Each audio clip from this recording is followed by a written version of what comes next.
조갑제 TV 시청자 여러분 안녕하십니까? 2020년 8월 31일 새벽 6시입니다.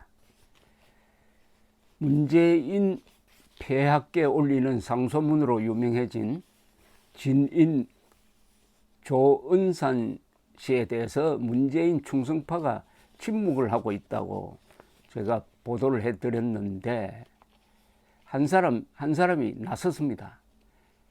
그런데 조금 변칙적으로 나섰습니다.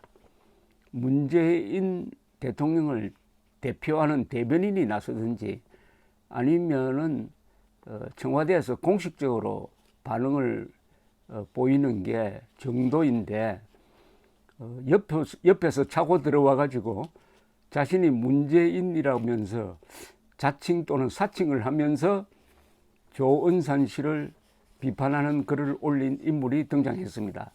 이분은 시인이라고 합니다. 이름이 림태주랍니다. 임태주가 아니고 림태주라는 시인인데 그동안에 시인으로서보다는 소셜미디어에서 활약을 한 사람이라고 합니다. 이분이 자신의 페이스북에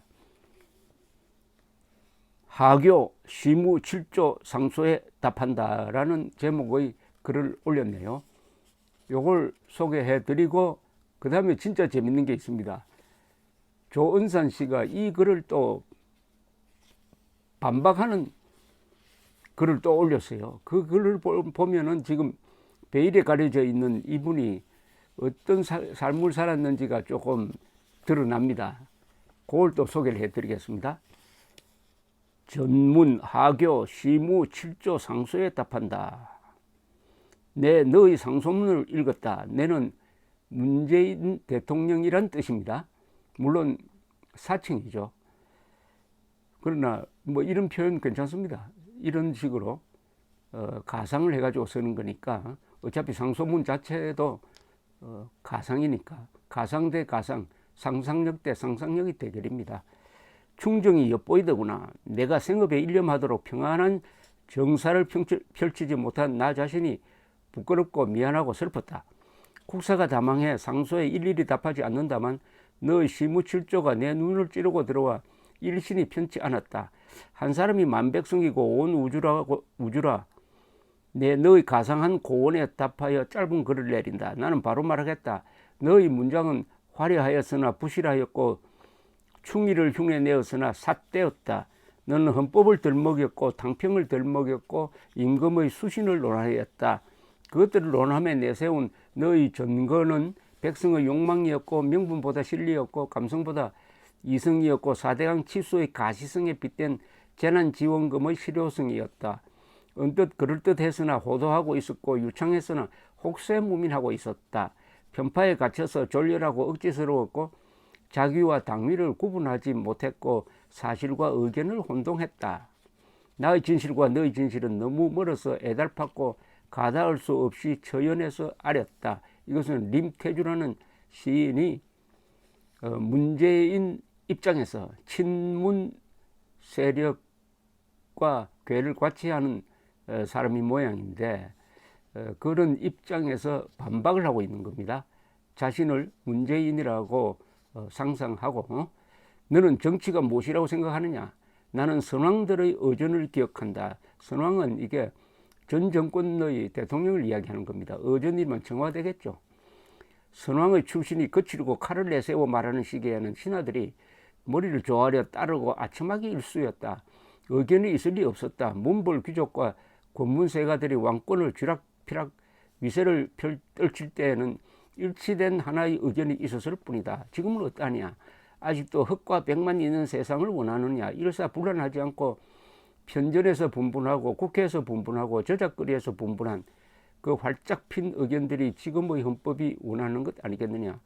편전에서 분분하다면 청와대에서 분분하다는 건데 청와대에서 이견이 있어가지고 서로 책상을 치고 다투고 사표 던지고 나오고 했다는 그런 이야기가 문재인 청와대에서 있었습니까?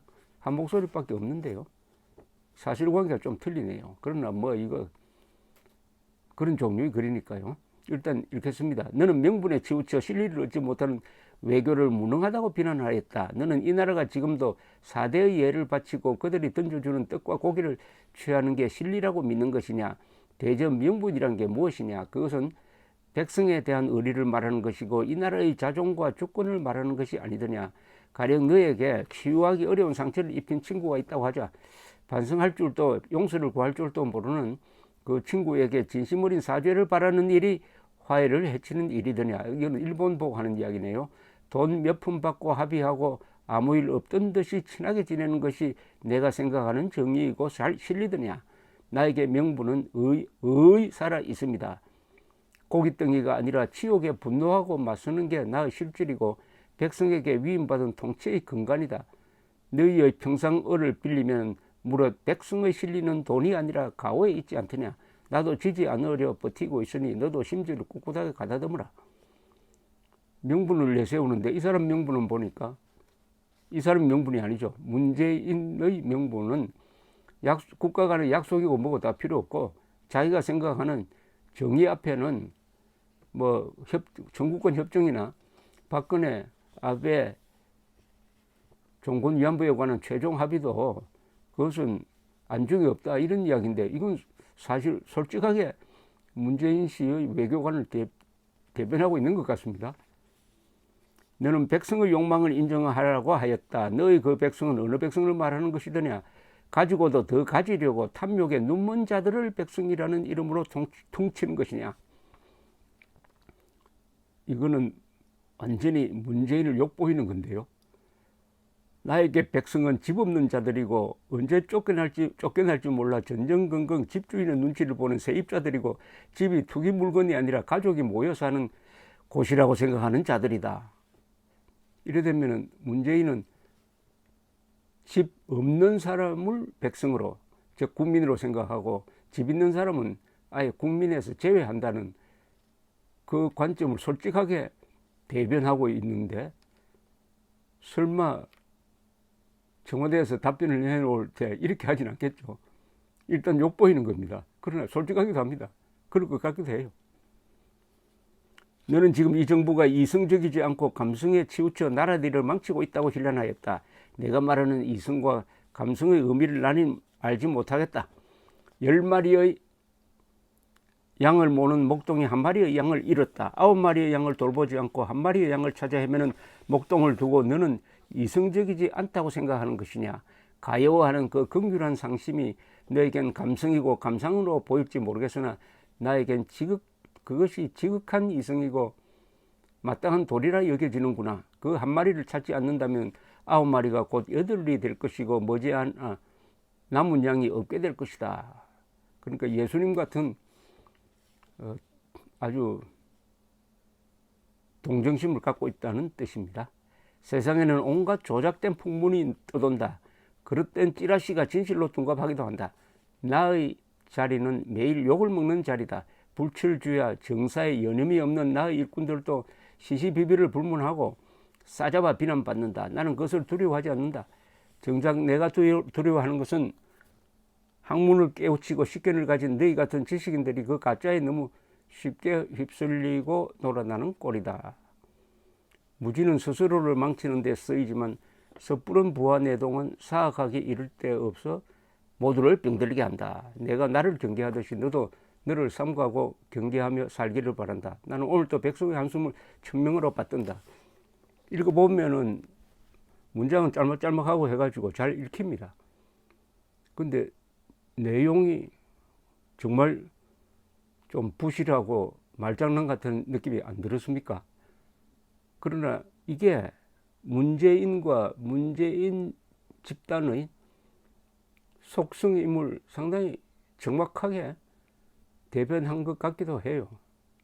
그런데 자, 이제 주인공이 나타났습니다. 조은산 씨가 자신의 블로그에 올린 반박글을 또 읽어드리겠습니다. 공평하게. 너의 글을 읽고 너를 찾았다. 이때의 너는 문재인이 아닙니다. 이 림태주라는 사람입니다. 지난날 내가 남긴 글을 보니 나에게 던져진 독설은 독설이 아님에 고마웠다. 나는 너의 글을 읽었지만 그 안에 담긴 이치와 논리를 배제하고 내 글에 담긴 유려함을 먼저 보았다. 문장을 먼저 보았다. 이런 뜻이죠. 문단과 문장의 절묘한 배분을 보았고 7의 문단을 나눈 고작 6의 공백을 보았다. 읽고자 하는 이의 노고를 무시하는 듯한 너의 기백에 한 발 물러섰으나 장강의 수세와 같은 단절 없는 흐름에 나는 압도되어 빨려 들어갔다.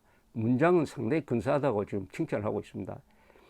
백색의 바탕에 물 들이듯 언어를 채워 너의 이치와 논리를 자박자박 절여 밟음에 접속사는 부러지는 소리 하나 없고 형용사는 그 자리에 오롯이 깊어 나는 설산에 이어진 너의 뒷모습을 길게 그렸다. 너는 무엇을 먹고 자랐는가? 본격적으로 이제 비판이 시작됩니다. 너는 무엇을 보고 듣고 느끼며 살아왔는가? 너의 글을 보니 묻고자 함이 절실하다. 추레한 나의 속곳에 흉적을 남겨 부끄러운 것이 너의 탓임을 알라. 너의 글 앞에 무너진 나는 너를 미치도록 닮고 싶으나 어찌 거울을 들어 남의 얼굴을 비출 수 있으랴. 너를 닮지 못함이 분통에 거울을 깨트리듯 너의 글을 깨트릴 것이니 노여 말고 새겨 들으라. 너는 나의 글이 부실하고 삿되었으며 감히 임금의 수신을 논하였다고 말했다. 호도하며 혹세무민하고 졸렬하여 억지스럽고 자귀에 휩쓸려 사실과 의견을 구분하지 못하였다 말했다. 도처에 도살인 너의 말들이 애틋한데 그럼에도 너의 글은 아름답다. 그러나 그 안에 것은 흉하다. 요게 조은산 씨가 평하는 이 림태주 시인의 글의 총평입니다. 그럼에도 너의 글은 아름답다. 그러나 그 안에 들어가 있는 것은 흉하다. 흉하다.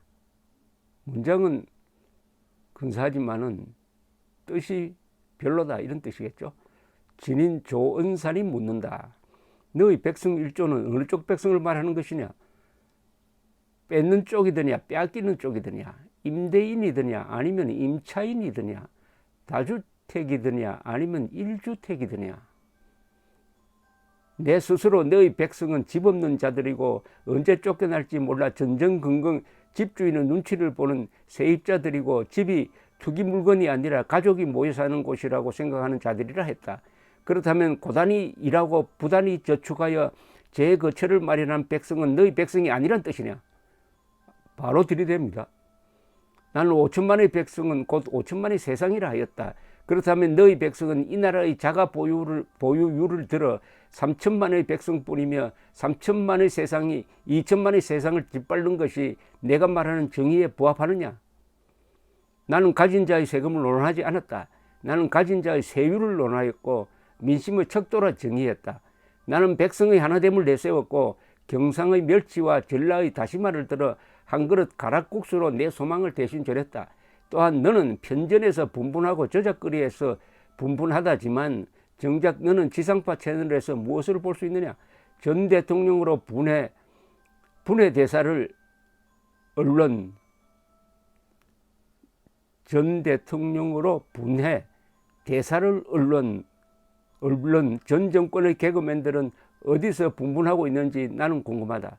나의 천한 글이 벽서가 되어 이리 붙고 저리 붙어 사방팔방에 퍼짐이 내가 말한 활짝 핀 헌법의 산물이더냐. 나는 피를 토하고 뇌수를 뿜는 심정으로 상소를 썼다.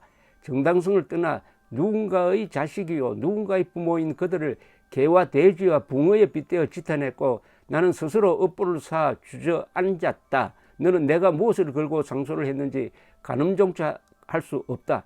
감히 9의 양과 길 잃은 양 목동 따위의 시덥잖은 감성으로 나를 굴복시키려 들지 말라. 내가 아무리 날고 기는 시인이라 한들 초야에 묻힌 목소리가 더 한이 깊은 법, 나의 감성이 드러나면 너는 물러설 것이다. 그러면서 자신의 살아온 과정을 이렇게 설명을 합니다. 나는 5에서 20의 나이에 이르기까지 난방이 되는 집에서 살아본 적이 없으며 단칸방에서 온 가족이 몸을 맞대었고 중학교에 다닐 무렵부터 배달 일을 시작해 공사판을 전전하여 살아남았다.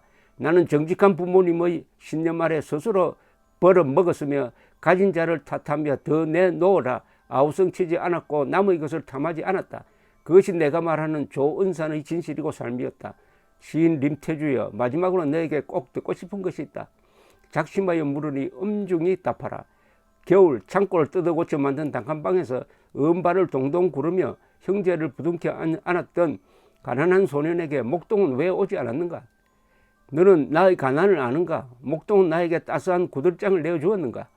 어두운 차로를 급히 내달리던 어느 소년의 위태로운 밤에 목동은 어디 있었는가? 너라도 하나의 별이 되어 그의 앞길을 비춰 주었는가? 공사장의 매연에 질식해 검은 가래를 토하던 먼지 같은 청년의 하루를 목동은 함께 하였는가? 너라도 너의 푼돈을 나누어 공수를 채워주지 않고 어디서 뭘 하였는가? 나는 너를 끝까지 찾을 것이다. 이것이 나의 대의이고 나의 신리이고 나의 이성이다 라고 너는 말하였는 바, 너의 대의와 신리와 이성은 소년의 추위보다 못한 것이고 청년의 가난보다 못한 것인가? 나는 나의 순수했던 가난이 자랑스러워 힘껏 소리 높여 고한다. 비켜라.